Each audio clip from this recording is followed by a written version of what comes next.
Fala pessoal, meu nome é Tadeu Rocha. A gente está aqui reunido, né, eu e a equipe do Lance, vamos bater um papo sobre alguns dos assuntos que estão acometendo aí o mundo do esporte como um todo, principalmente em cima do tema do coronavírus, né?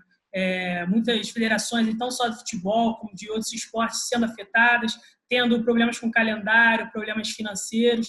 Então, a ideia aqui da nossa equipe reunida, eu como repórter, nossos amigos aqui, temos o Luiz, colunista, o Beto, o Carlos Alberto Vieira, né, que é nosso editor, o Guilherme também nosso editor. A gente vai falar um pouquinho sobre esses assuntos, tá? Também um pouco sobre a Olimpíada, que seria o grande evento aí desse 2020 e que teve que ser adiado para 2021, beleza?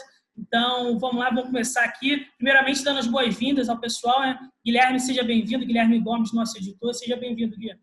Valeu, Tadeu. Obrigado pelo convite.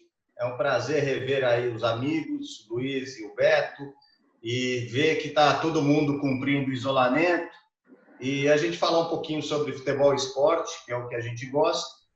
E lembrando que nesse período a gente nós estamos tendo que nos desdobrar em relação a quem trabalha com isso como informação, como conteúdo, sem as atividades esportivas, sem os jogos, a gente está tendo que se desdobrar para a produção de conteúdo e, curiosamente, no caso até do Lance, e a gente sabe de outros locais, a audiência é que se manteve e permanece boa, ou seja, e acredito que na hora que a situação normalizar, eu digo normalizar porque não vai voltar a ser como era, acredito que vai ter um boom, porque essa paixão de ver esporte, ver futebol, que está reprimida nesse momento, vai vir com tudo em determinado momento. Enfim, é um prazer estar aqui e vamos falar sobre vários assuntos. É até legal você falar isso, Gui, porque aqui, dessa forma como a gente está fazendo esse tipo de produção de conteúdo, é até algo diferente do Lance. A gente está buscando aproximar mais do nosso público via vídeo, né? Que é algo que a gente não tem tanto hábito, mas nesse momento de quarentena se faz necessário, até para melhorar a nossa comunicação, não só entre nós, jornalistas, como junto ao nosso público, né? Isso mostra a situação, o cenário, a busca das organizações produtoras de conteúdo, né? Buscando cada vez mais formas de se aproximar do seu público nesse momento de pandemia. Luiz, seja bem-vindo. Luiz é nosso colunista, tá? Vai participar aqui conosco também nesse bate-papo. Seja bem-vindo, Luiz Gomes. Boa noite, pessoal. Tudo bem? Eu acho que isso que o Guilherme falou é uma coisa importante. Quer dizer, quanto mais você tem eventos, você tem direito a eventos, mais sacrificada está a sua programação. Quer dizer, eu acho que veículos assim como o Lance e algumas emissoras de TV e a mídia tradicional, de internet, de imprensa, que não tem esse hábito de cobertura de eventos, não são canais de eventos, tem que buscar formas alternativas, mas tem um DNA mais de produção de conteúdo do que quem vive muito de evento, né? Acho que para alguns a dificuldade tem sido maior do que para outros. É isso. Carlos Alberto Vieira, nosso editor também, seja bem-vindo ao bate-papo. Nosso Beto, querido Beto. Isso aí, eu como todos, né, sedentos por noticiário esportivo, por competições, e vamos ver quando que isso aí vai começar. Esse é um dos papos que nós vamos rolar aqui nesse bate-papo, nessa videoconferência com os nossos amigos do Lancinalta. Então, pessoal, vamos começar falando um pouco sobre o futebol, né? Não só aqui no Brasil, como em todo o mundo, a gente tem visto aí os campeonatos sendo interrompidos, paralisados, né, devido à pandemia. Como vocês têm acompanhado isso? Vamos começar aí pelo Guilherme. Como vocês têm visto as atitudes não só das federações, como dos jogadores e clubes? Vocês têm visto uma mobilização em torno da conscientização, não só junto a quem está envolvido diretamente, como também ao público, né? Que é importante essa conscientização nesse momento do público. A gente teve os estádios vazios, né, sem público, mas vocês têm visto a mobilização? Tem se tomado atitudes corretas nesse momento, Guilherme? Tadeu, assim, acho que sim. Mas, avaliando toda a situação, uma coisa tão inusitada e que a gente não esperava, tão diferente. Estava vendo alguns esportes desde a Guerra Mundial, da Segunda Grande Guerra Mundial, que a gente não tinha paralisações ou eventos suspensos ou cancelados como estamos tendo agora. Então, uma coisa meio avassaladora o que aconteceu no mundo do futebol. E são inúmeros efeitos, né? Então, a gente vai ter, vamos supor, questão de calendário. Nós não sabemos como vai ficar. Existem vários cenários e possibilidades, mas se já tínhamos calendários confusos e assim super apertados, como vamos resolver essa situação a partir de agora? Então, o calendário é um ponto, uma questão crucial. Existe a possibilidade, aquela coisa do Brasil ajustar o seu calendário em relação à Europa, que talvez fosse uma boa solução, mas não se sabe o que vai acontecer realmente. Outro ponto é a questão política. Não adianta os clubes quererem jogar, as federações liberarem, porque, como foi falado aqui, depende dos governos. Não adianta querer marcar as finais da Libertadores se as fronteiras estiverem fechadas. Então, é uma outra questão muito importante a ser resolvida. Tem a questão esportiva mesmo, de quem é campeão, como são os classificados, como são os rebaixados. Clubes, assim, coisas locais. No caso do Campeonato Paulista, o Clube Santo André, que era o clube que liderava a competição, mais de 80% do elenco já foi dispensado, terminou o contrato. Temos a questão de clube-empresa, que se mostra presente nesse momento, vai ter que ter uma ajuda financeira aos clubes, porém os clubes não podem usar isso como desculpa, porque já vinham também com problemas estruturais, econômicos. Então é tudo bastante complexo e tem muitas ramificações para a gente tratar. Eu acho que tem uma questão o Gui, que você ainda não tocou diretamente, que é a questão do jogador. Quer dizer, tá se falando na história, porque o jogador não pode correr risco, o jogador é isso, o jogador é aquilo. Eu queria colocar uma coisa que, assim, eu até escrevi no começo dessa crise, quando houve aqueles clássicos sem público, que não existia futebol sem público, né? Que o público, o torcedor, era a razão do futebol. Um mês depois, ou um mês e meio depois, eu confesso que já me dei minha opinião sobre isso. Eu acho que se o preço para os campeonatos voltarem for não ter público, eu acho que é um preço que tem que ser pago.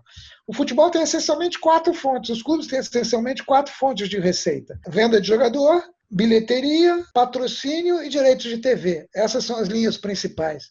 Quando você volta o futebol, mesmo sem público, você restabelece 2 dessas linhas de receita. Você restabelece o direito de TV, a arrecadação do direito de TV e os patrocinadores, que tem muitos hoje suspendendo, renegociando o contrato, porque não estão tendo sua marca exposta. Isso você volta a faturar. Aí vem a questão, mas você vai colocar em risco os jogadores? Não é normal você ter que fazer um exame para jogar? Não é normal um teste para jogar? Não é normal você não poder comemorar gol com abraço? Sim, não é normal o mundo que a gente está vivendo. Tudo não é normal. E aí eu coloco aquela coisa, quer dizer, o gari está trabalhando, o médico está trabalhando, o caminhoneiro está trabalhando. Tem várias atividades que, pela sua própria natureza, ou por razões econômicas que sejam, não só de, digamos, humanitários ou sociais, como é a questão dos médicos, mas até por questões econômicas, estão tendo que trabalhar. Tendo um mínimo de garantia para o jogador atuar, quer dizer, essa coisa dos exames, essa coisa de cuidados especiais, como está tendo na Alemanha, como está tendo em Portugal, que já voltou, não é? Acho que o Sporting voltou a treinar. Eu não vejo como estender essa situação por muito mais tempo. A gente diz muito que o futebol é mais do que um esporte, é uma instituição, quer dizer, mais do que o esporte, mais uma paixão, é a própria expressão cultural da civilização, dos países, tem influência política e tal. Então, também tem que ser tratado, por que não, de uma forma diferente do que se trata outros setores da economia, outros setores do próprio esporte. O que eu tento imaginar é quando que podemos começar a ter algum tipo de situação no futebol, treinamento, quando vai começar a ter os jogos. As federações estão se coçando, né? Inicialmente a CBF já falou que vai auxiliar nessas recomendações médicas. A Federação Paulista já soltou um caderno, a Federação Carioca também. Basicamente, a ideia deles é, a partir do momento que o governo mostra que já há a possibilidade, de, no caso do Brasil, de terminar o isolamento, os jogadores poderão começar a fazer os seus treinamentos. De que maneira? Saindo de casa já uniformizados, com seus carros para os CTs e depois, quando tiver os jogos, direto para os estádios. Não vão poder usar vestiário, depois dos jogos eles não vão poder usar brinco, não vão poder se abraçar, apertar a mão, depois dos jogos vão ter que voltar para casa. Uso do vestiário só para caso excepcional, tipo algum jogador machucado. Mas quando que isso pode surgir? Existem várias vertentes e a gente tem que usar o exemplo do que é o mais próximo do que a gente está vendo, que é na Europa. Né? Na Europa, a pandemia chegou um pouco antes e chegou de maneiras diferentes em cada país. Né? Então, por exemplo, a gente usa um pouco o argumento da Alemanha, que é verdade. O Brasil tem uma média de mortos por pessoas infectadas que é quase da Alemanha. Da Alemanha é de 3%, o Brasil é de 6%. É bem diferente do que acontece, por exemplo, na Espanha e na França e na Itália. Todos na casa dos 10% e principalmente na Holanda, que é um país pequeno e está com a faixa de 13%. Então, o que acontece? Na Alemanha já se abriu, já tem os times que estão fazendo os treinamentos, praticamente todos. E a ideia é que a partir de 9 de maio, são os 2 primeiros campeonatos que parece que vão começar, seria o da Alemanha, estão imaginando dia 9, e o das Ilhas Faro, que é totalmente diferente. É uma ilha lá no Oceano Atlântico, no norte da Europa, que não tem nenhum caso de Covid, de morto, e nenhum caso de Covid há 3 semanas. Então, eles vão começar no dia 9 de maio. Mas é uma ilhazinha com 300 mil habitantes, pouca coisa. Mas o que vai acontecer é que na Alemanha pode vir a surgir essas competições sem público, guardando todos os resultados médicos e todo mundo fazendo os exames. Mas tem o lado da Holanda. O que vai acontecer com a Holanda? Não vai ter mais campeonato, o campeonato está encerrado, o campeão ainda vai ser decidido entre o Ajax e a AZ Alkmaar lá, qual das equipes, se as duas vão ser campeãs, porque tem a mesma pontuação ou não, e esse campeonato acabou, não vai ter mais. E a Alemanha é fronteira com a Holanda. Então a gente tem que ver quais são as situações. O que acontece no Brasil? O Brasil não está na situação da Alemanha, que é uma situação de queda de pandemia. Hoje mesmo morreram mais de 400. Hoje, que é uma quinta-feira, feriado, dia de São Jorge, foi o dia que mais mortos tivemos com o coronavírus, com a Covid. Isso significa que não chegou ainda o ápice. Então, tem que chegar ao ápice, passar 2 semanas, e quando que começa esse campeonato? A ideia de todo mundo é que chegue na segunda quinzena de maio, faça os treinamentos e tenha jogos em junho. Estou achando já um pouco mais difícil, então vou empurrar para junho e talvez tenha algum jogo em julho. Ou então vou empurrar para julho e chegar alguma coisa em agosto. Dá um chutômetro em relação a isso. É muito difícil a gente saber. E o grande medo é, quanto mais demorar para se começar, pior fica para os clubes e muito ruim para os jogadores também. E nisso também ainda tem a questão do calendário, né, pessoal? Porque tem a questão que a gente estava disputando o estadual. O estadual é um campeonato ainda muito discutido, né, sobre a relevância dele dentro do calendário. E com essa questão ele foi interrompido e pode vir a bater ali próximo ao Campeonato Brasileiro. Então acaba que vai ficar um prazo mais curto. Como é que vocês veem também? Chega a ser um pouco conflitante a questão do calendário nesse momento, né? Eu acho, dentro do que o Beto falou, acho assim muito importante que provavelmente a Alemanha, assim, o Brasil vai ter que se espelhar nos países que estiver mais avançado nessa questão. Então, provavelmente, nós vamos tentar mirar na Alemanha o modo como eles vão fazer esse retorno aos treinos, que voltaram com treinos, jogadores meio separados, respeitando um distanciamento no campo até. Provavelmente o Brasil vai ter que seguir algumas coisas nessa linha. Agora, e ainda em cima do que o Beto falou, aqui vai demorar mais. E daí eu vejo um contrassenso enorme no seguinte: a Federação Paulista fez reuniões e divulgou que vai jogar o campeonato e vai terminar o campeonato no campo. A Libertadores divulgou que vai jogar as partidas e que vai disputar a final e que vai ter o campeonato. O Brasileirão, aparentemente, ainda não segue como se previa. Ou seja, com esses meses avançando, essas semanas avançando, impossível colocar tudo isso dentro do calendário, não cabe nos dias. Então, não sabemos aí o que vai acontecer. Se Paulistão vai ser encerrado antes, o que vai sobrar, o que vai explodir. Mas alguma coisa vai acabar explodindo. Ainda em cima disso, Guilherme, é até interessante. Você falou sobre o Campeonato Paulista. Tudo bem, eles informaram que tem a ideia de voltar, só que é engraçado que eles não dão data, né? não dão data, não dão como vão voltar. Ou seja, acaba que eles também não sabem. Eles têm a vontade, sim, de terminar o campeonato, mas não sabem que forma, que data, né? Quando isso vai acontecer. Como o Beto disse, os números estão cada vez maiores, tanto de infectados quanto de mortos, né? Então fica aquela dúvida, como é que a gente vai começar o futebol aqui no Brasil, vendo a escalada dos doentes cada vez mais aumentar. Então fica essa situação de dúvida, né? Eu acho que é isso, quer dizer, tudo é um chutômetro, como está todo mundo falando aqui. Quer dizer, você não tem vontade, todo mundo tem. Como fazer é uma grande dúvida. Eu acho que o mundo não vai ser igual, né, gente? Quer dizer, o mundo daqui para frente não vai ser igual em todos os setores da nossa vida. Está na hora de futebol também não ser mais igual.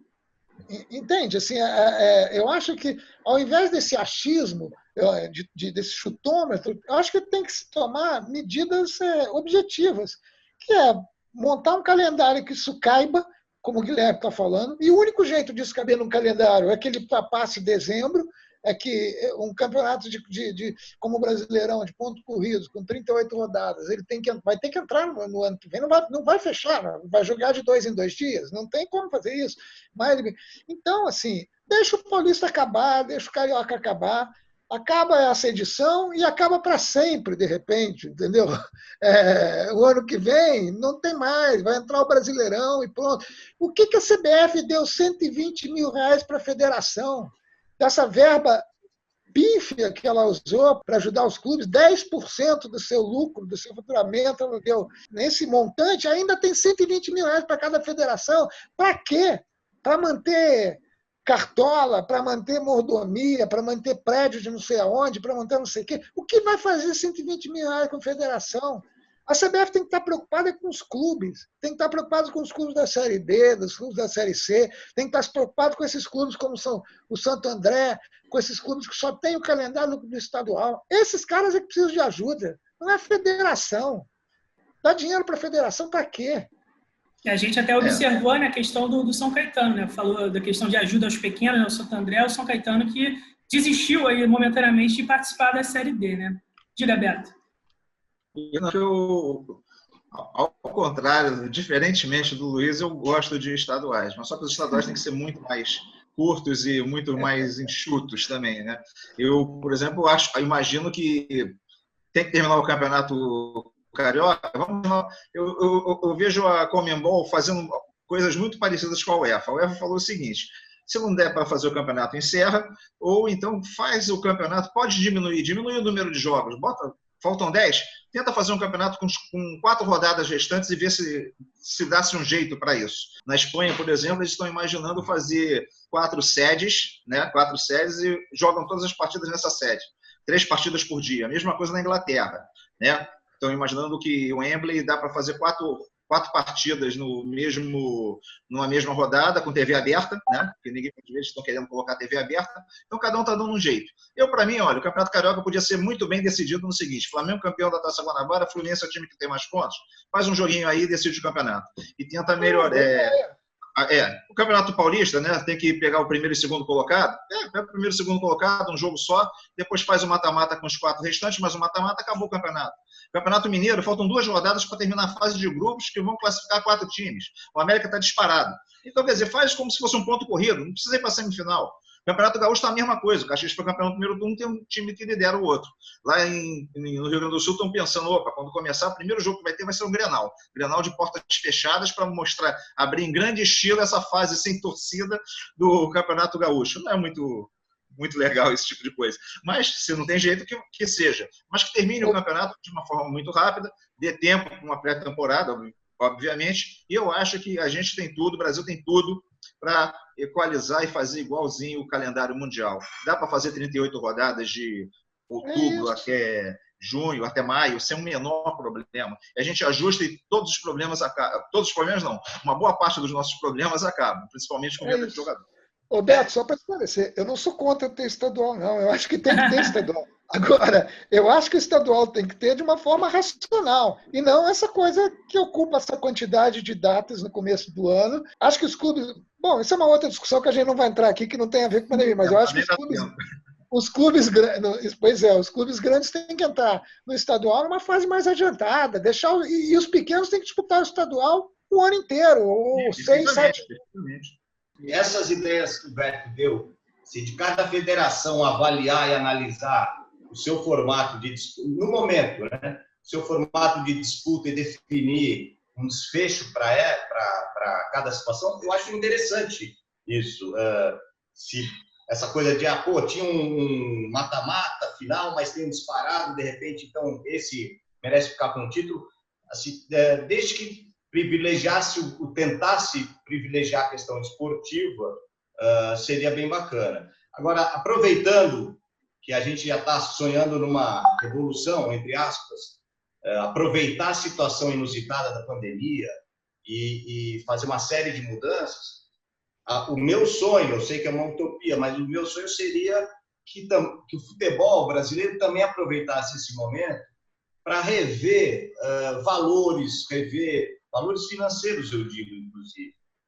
Não cabe num país como o Brasil jogadores ganhando o que ganham, enfim, ou elencos comprando jogadores com os valores que compra. Eu acho assim, é um fora de propósito. E os clubes endividados até o topo e uma coisa que um círculo vicioso que nunca termina. Se fosse possível aproveitar essa situação para se ajustar essas coisas. A questão financeira dos clubes, melhorar isso, diminuir os prejuízos, que entra a questão de clube-empresa, que também está sendo falada nesse momento. E você tocou até num ponto importante que a gente vai debater nesse momento, que é a questão da financeira, né? Os clubes aí estão cada vez mais reclamando que a conta não vai fechar, né? Não vai bater devido à questão da pandemia, alguns patrocínios atrasando o pagamento, enfim, vai se tornando um problema, uma bolha, né? Uma bola de neve, no caso, vai se acumulando. Como vocês têm visto o trabalho dos clubes nessa tentativa de minimizar esses prejuízos financeiros, as alternativas, muitos buscando renegociar, né, com os jogadores, diminuição de salário. É esse o caminho ou há alguma forma dos clubes buscar ganhar, mesmo que nessa crise, algum tipo de alternativa financeira nesse momento? Como é que vocês veem essa questão? Tem umas boas notícias nessa história, assim, no meio de tantas más. O São Paulo renovou o patrocínio dele com um banco lá, com o Banco Inter, enfim, tem algumas notícias que a Crefisa está pagando ao Palmeiras integralmente todo o patrocínio. Enfim, acho que tem algumas coisas que são... O Flamengo já está tendo problema porque estava praticamente acertado ou bem encaminhado o contrato com a Amazon e agora isso ficou em banho-maria. Enfim, tem pontos positivos e pontos boas e más notícias nessa história. Assim, isso que o Gui falou, quer dizer, voltando um pouco aí no assunto dele, do disparate dos salários, do que ganham os jogadores. Mas é um cenário... É complicado isso, porque se você analisar sob o ponto de vista de uma realidade nacional, você está completamente certo. O beisebol se insere numa unidade, numa visão globalizada, quer dizer, é uma coisa, é uma atividade globalizada, né? E esse é o outro lado da história. Se você não tem competitividade para você, pelo menos, se aproximar, você nunca vai chegar a uma realidade que tem, ou vai demorar muito para chegar a uma realidade europeia, né? E aí é aquela história. É a mesma história do ingresso. O ingresso é caro para um país como o Brasil. Quer dizer, para você ter futebol competitivo, para você ter times técnicos, para você ter o Flamengo do jeito que ele tem que cobrar caro. O ingresso tem que custar mais caro, tem que custar mais... E a mesma coisa o salário. Para você ter esses caras jogando aqui, você tem que pagar um salário, porque senão você não vai ter times competitivos. Eu concordo, tanto até que eu falei que é uma utopia e seria um sonho, e é um sonho utópico. Porque é muito distorcido em relação à realidade nacional, entendeu? A realidade do país é muito distorcido mesmo. Mas o futebol é distorcido no mundo inteiro, quer dizer. E só um pitaco sobre isso ainda, Tadeu, que você levantou, é que eu não vi aqui no Brasil ações como eu vi em alguns jogadores e clubes europeus, que eu gostaria de ter visto aqui. Jogadores abrindo mão do salário, abrindo mão de 70% do salário, entendendo a situação global, ou abrindo mão de percentual para que todos os funcionários do clube recebessem integralmente, já que eles fazem parte de uma categoria privilegiada. E isso me chamou a atenção não ter visto isso no Brasil. E nem também os clubes terem tentado negociar. A gente não sabe bem como está lá dentro dos clubes, mas aqui de fora me parece que os clubes propuseram pouco ajustes e reduções, sobretudo nesse momento aí extremo de 90 dias, que os clubes precisariam fazer isso. Eu acho que nessa situação existem clubes que estão muito menos preocupados, diríamos assim, né? O caso dos clubes que conseguiram a confirmação do dinheiro dos seus patrocinadores sem perder muito, que nem aconteceu com o Palmeiras. O caso do Flamengo, que tem um grande lastro, né? O Flamengo fez um lastro, ele pegou um empréstimo não é porque ele estava sem dinheiro, é para deixar uma reserva, ele tem como pagar, entendeu? Mas só que você tem uma série de outros clubes relevantes numa situação dramática.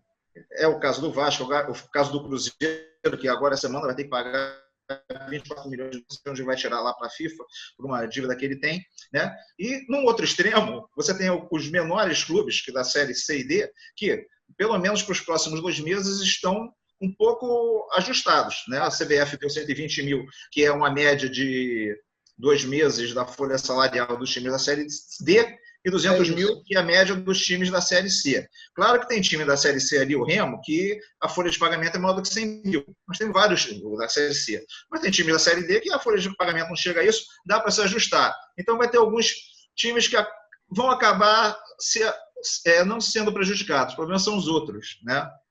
No momento, os jogadores estão, tudo indica, né? Falta a sanção do presidente.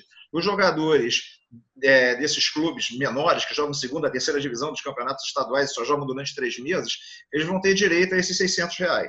Saiu no Senado na quarta-feira um aumento de pessoas que têm possibilidade de pegar esse dinheiro, e eles consideraram que jogador de futebol, você tem aqueles que ganham muito, mas 55% dos jogadores, de acordo com uma pesquisa da Ernst Young para a CBF, de consultoria, 55% ganham salário mínimo. Ou seja, metade dos jogadores. Eles vão ganhar, pelo menos, esse auxílio, menos mal. Mas tudo isso é muito paliativo. E, principalmente, o que é que esses clubes vão fazer? Aí é uma opinião minha. Eu acho que o Brasil vai sair, os clubes brasileiros vão sair muito desgastados, muito menores.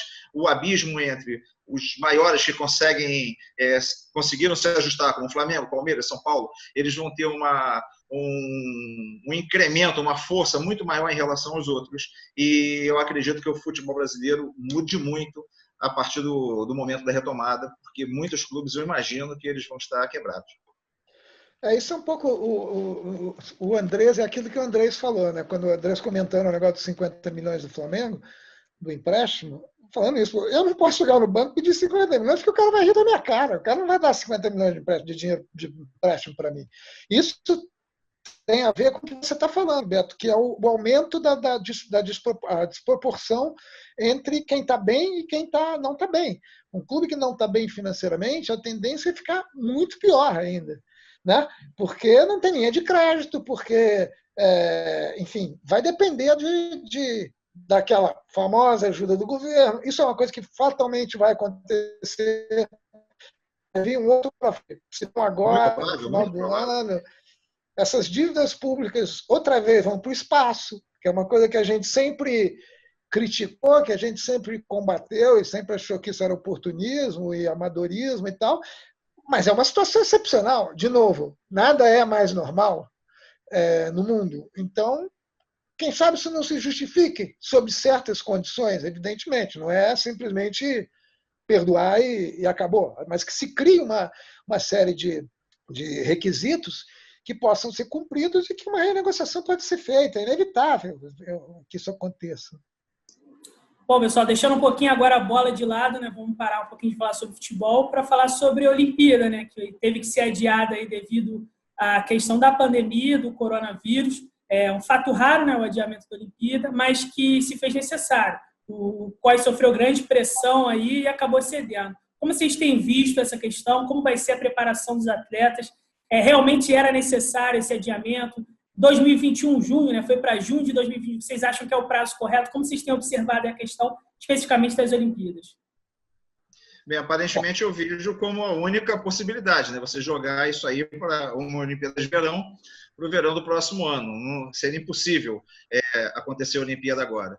o Japão vai ter um prejuízo, né? Já estão calculando que vai ser um prejuízo de 13 bilhões, é um prejuízo bastante razoável, né? 13 bilhões, mas dá 3 bilhões de dólares, né? Vamos botar em dólar, porque a diferença de dólar para real muda todo dia, né?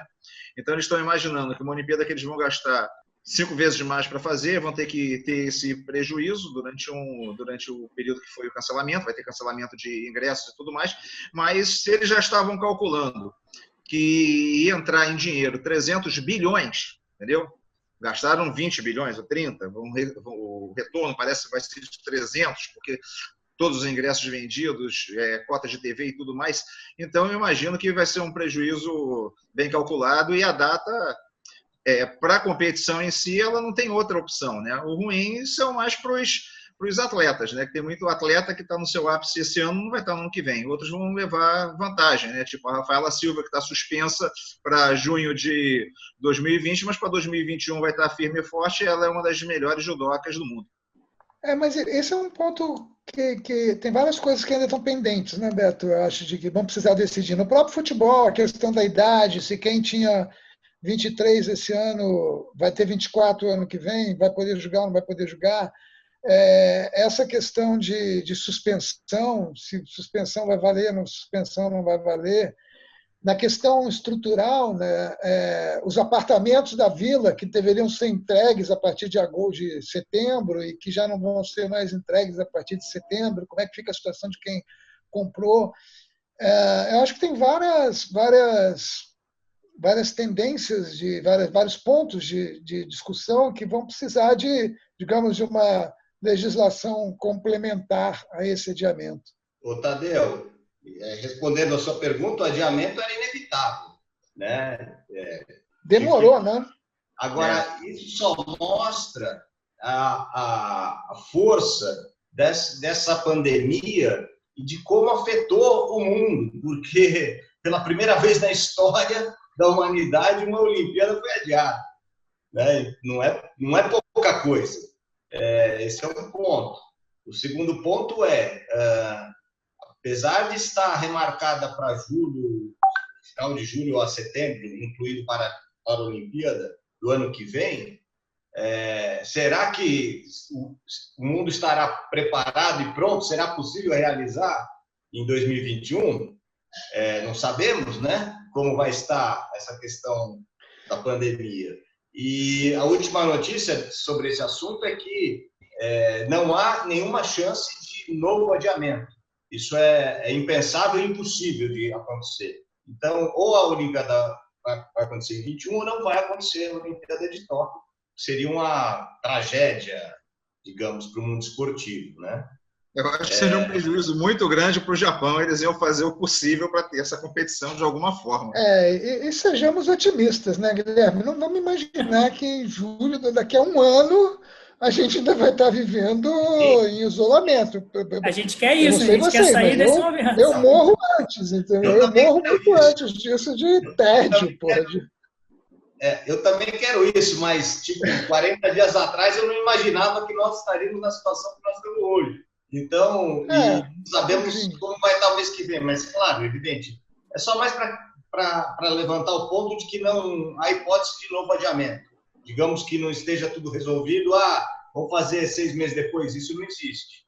Eu acho que assim, houve uma demora muito grande de tomar a decisão de adiar, quer dizer, era uma coisa que era inevitável, que todo mundo estava percebendo, e o COI demorou, talvez para acertar algumas dessas pontas, acertar a questão com o governo japonês, que não é, como o Beto falou, esse prejuízo não é uma brincadeira, quer dizer, é um prejuízo muito grande.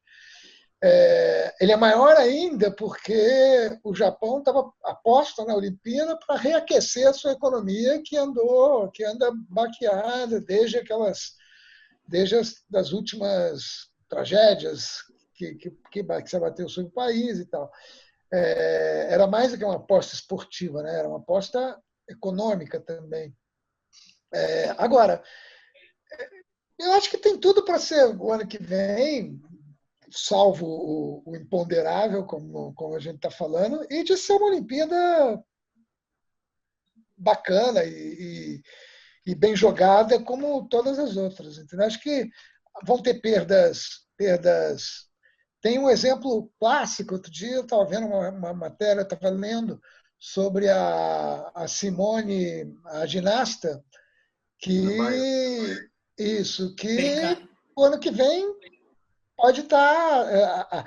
A menina que é a maior adversária dela e que esse ano ainda não teria condição de disputar a Olimpíada por causa da idade mínima, o ano que vem vai disputar e pode destroná-la por uma simples questão de um ano, quer dizer, de adiamento do calendário. Outro fator que eu acho importante a gente falar também é a situação da pandemia, né? No Japão, aparentemente, está em declínio na situação dos infectados, tem diminuído, parece aparentemente sob controle. A contramão de outros países que estão vendo a curva, né, somente aumentar. Então, você acredita que isso pode gerar uma defasagem em relação aos atletas? Por exemplo, a preparação nos países onde a curva tende diminuindo, em relação a países onde a curva ainda está aumentando, há restrição. Você acredita que isso pode ser um fator também diferencial para essa Olimpíada, caso venha acontecer em junho do ano que vem? Certamente. Eu acho que já afetou e vai afetar bastante. Desde pontos como o que o Beto levantou, de gente punida, ou essa que o Luiz citou, da Simone Biles, de uma competidora, ou gente que estava no auge, como o Beto falou, que estava no auge esse ano e não vai estar no auge no ano que vem. Eu acho que, de qualquer maneira, já está afetado. E até acho que, mesmo quem vá para a Olimpíada, vai levar uma ansiedade, um estresse a mais do que normalmente já se leva para uma competição como essa, porque, bem ou mal, vai estar, enfim, o mundo vai estar saindo de uma situação grave de saúde, uma crise sanitária muito grande. Então, acho que isso também é um fator estressante que afeta desde a preparação até a realização de fato da Olimpíada. Mas uma coisa que eu acho bacana é o seguinte, e nós somos otimistas, e a Olimpíada vai ocorrer, e caso ela ocorra e com público, ela também, por outro lado, pode marcar meio que o renascimento do mundo esportivo, o congraçamento como sempre o ideal olímpico, e o esporte sempre divulga e passa a imagem e mensagem. A Olimpíada em 2021 pode significar tudo isso, porque pode ser um novo mundo que venceu a pandemia, e estamos juntos e praticando esporte, e o esporte une. Então, pode vir essa mensagem, pode se transformar numa, de repente, a maior Olimpíada de todos os tempos. Então, é imprevisível também isso. Muito bem dito. É isso mesmo, acho que concordo. Acho que pode ter esse aspecto, sim. Seria o primeiro grande evento, né? Pós a pandemia, né? Pós a paralisação global, né? Seria o primeiro grande evento das Olimpíadas. Né? Mas, ao mesmo tempo, também há preocupação em relação aos recordes, né, Guilherme? Você estava falando aí em relação ao desempenho também. Há o temor de que essa Olimpíada, ao contrário das anteriores, venha a ter a diminuição em relação aos recordes. Você acha que isso também pode afetar em relação ao atrativo para o público como um todo ou não? Cabe realmente a ver essa superação, essa questão do esporte está sendo uma retomada, vocês veem mais por esse lado? Eu acho que, antes de chegar no Rox, tem um outro ponto que a gente não tocou, né, Beto, que é a questão da classificação, quer dizer, tem algumas modalidades que ainda não estavam com a sua classificação definida, com os índices estabelecidos e tal. Como é que vai se classificar? Quer dizer, e os que já estavam, que já tinham o seu elenco definido, assim, vamos dizer assim, já tinha a classificação definida. Essa classificação é que vai valer? E se esses caras não saírem do apogeu e passarem a ter tempos piores, ou vão assim mesmo ter a vaga garantida, em detrimento de outros que podem estar ascendendo? São várias questões aí que acho que as federações, cada confederação vai ter, a exemplo do que a gente estava falando das federações aqui do Brasil, das ligas europeias, que a UEFA determinou, eu acho que cada federação vai poder estabelecer os seus critérios de classificação, de julgamento e tal, porque senão vai virar, não dá para uniformizar. Vai ter que ser, porque não pode imaginar, olha, você que estava garantido, você vai continuar garantido, mas quem tiver um saldo ou uma pontuação, um tempo melhor também vai. Não cabe, entendeu? Não dá para dobrar o número de atletas, né? Não tem espaço físico para isso. É isso. E algumas modalidades isso interfere diretamente. O futebol não interfere. O futebol é quase que digamos assim, um prêmio ao cara que tinha 23 anos e queria disputar, poder jogar com 24. Isso não vai mudar nada o rendimento dele, não vai mudar em nada né? Mas um corredor ou um nadador pode ter uma grande diferença. Esse cara pode chegar no ano que vem mal. O cara pode estar num país que o treinamento vai voltar mais lentamente. Enfim, tem N fatores que podem fazer com que ele chegue nas vésperas da Olimpíada com um rendimento pífio, entre aspas. Tem todo. Normalmente, esses atletas têm todo um estudo para chegar ao ápice, né? Você falou isso, eu me lembrei daquele Michael Johnson que corria igual um pato. Ele foi totalmente trabalhado para que ele ganhasse os 100 e os 200 metros na Olimpíada de 96 em Atlanta. Ele bateu os recordes. Em 97, ele já não tinha mais os mesmos tempos que ele conseguia no ano anterior. Isso pode vir a acontecer, é o efeito Simone Biles aí, por exemplo. Isso aí. Exato, são muitas variáveis, como vocês estão lembrando, e acho que a gente pode até, vamos supor, no surf, né? Os classificados são os dois mais bem classificados na temporada. Então, seria um Medina e Ítalo pelo Brasil. E aí, esses dois têm o direito ou vão ser os dois mais bem classificados no ano que vem? São vários detalhes. Eu também acho que, pegando isso, Luiz, de repente podemos até ter situações em que atletas entrem na justiça porque tiveram direito ou ganharam índice anteriormente e vão rebater juridicamente uma eventual mudança do formato de classificação da sua federação e pensando nisso, podemos até ter algum imbróglio jurídico aí em algumas situações. Pode ser. Até voltando a uma questão do público, o presidente dos Estados Unidos, né, o Trump, ele fez uma declaração falando sobre a questão do público, sobre a possibilidade de não termos público nas Olimpíadas. Vocês ainda acreditam que, de fato, há esse risco da gente não ter público na Olimpíada? Ou uma Olimpíada sem público não tem o mesmo peso, no caso, de uma Olimpíada comum, vamos dizer assim? Como é que vocês acompanham essa questão do público? Porque, sim, é uma possibilidade ainda, dependendo da dinâmica do coronavírus, no caso. Vocês observam que há ainda essa chance ou não há esse risco? Olha, eu acho que o Japão vai brecar sobre todas as maneiras, de qualquer maneira, para que tenha público. Até porque a média de procura para ingresso está 10-1, né? As competições no Japão, diferentemente do que aconteceu aqui no Brasil, as competições já estão quase todas lotadas. Eles já venderam muitos ingressos. Por isso tem, inclusive, essa expectativa de receita de 300 bilhões de dólares. Tem muito a ver também, porque um preço bastante razoável e todo mundo querendo ver, né? Então, quer dizer, vai sem público, você vai ter que devolver essa grana, ou então vai ter que cancelar o pedido, né, que foi pela internet, vai ter que cancelar o pedido. Aí o prejuízo que eu estou falando, que é de 3 bi, vai para a estratosfera. Aí o Japão, que estava querendo aproveitar a Olimpíada para incrementar a sua economia, vai quebrar. Efeito reverso. É verdade. Eu acho que, assim, eu acho que eu acho que essa possibilidade não existe, entendeu? Assim, ou vai ter Olimpíada ou não vai ter Olimpíada, ponto. Esse negócio não é um campeonato de futebol que tem todo ano, que, sabe? Talvez com algumas regras específicas para público, um distanciamento maior, uma aglomeração um pouco menor. Mas... Sejamos otimistas, daqui a um ano vai estar tudo bem, cara, não vai ter nada disso. Uma coisa bacana que eu vi sobre a Olimpíada ao longo de todo esse processo é que, mesmo sendo realizada em 2021, a marca vai ser Tóquio 2020. Ou seja, para a história, e sempre vai ser Tóquio 2020, independentemente de quando for realizada. Isso por questões de licenciamento de marca e de direitos e tudo. Eu achei uma coisa curiosa dentro de todo esse processo. Porque eu fiquei pensando, mas vai ter Tóquio 2021? E não, vai ser mantido Tóquio 2020. Tem uma forma de diminuir o prejuízo, né? Já que já tinham N produtos aí tudo pronto, já sendo vendido, também é uma forma de diminuir esse prejuízo. Será que vai ter a Olimpíada de Paris em 2024? Não, acredito que não vai ter nenhum coronavírus 23, né? Covid 23, né? Será que isso não vai durar até lá? Vai depender. Eu estou mais pessimista que o Guilherme. Vai depender de morcego na China, vai depender de umas coisas diferentes que a gente não tem muito controle.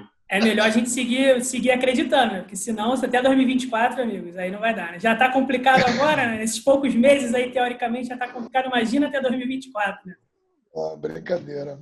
Pessoal, então eu vou agradecer a presença de vocês. Tá? Primeiramente, Luiz, muito obrigado aí pela sua participação aqui no nosso bate-papo, tá? Seja bem-vindo, né? Até a próxima. Vamos repetir mais vezes. Vamos em frente. Beto, agradeço aí sua presença também, tá? Até uma próxima oportunidade. Um grande abraço virtual para todos os lancinautas. Guilherme também, um abraço aí. Tá? Cotovelo, né? Um abraço. Cumprimento com o cotovelo. Obrigado, Obrigado e foi um prazer aí reencontrar vocês virtualmente e mandar um abraço para todos aí, para todos os espectadores. Pessoal, fica então o nosso recado, eu espero que vocês tenham gostado. Sigam de casa, respeitando aí as medidas da Organização Mundial de Saúde, tá? Não deixem de nos seguir aqui no YouTube e também nas nossas mídias sociais aí, Facebook, Twitter e Instagram, beleza? Um abraço para vocês e até a próxima.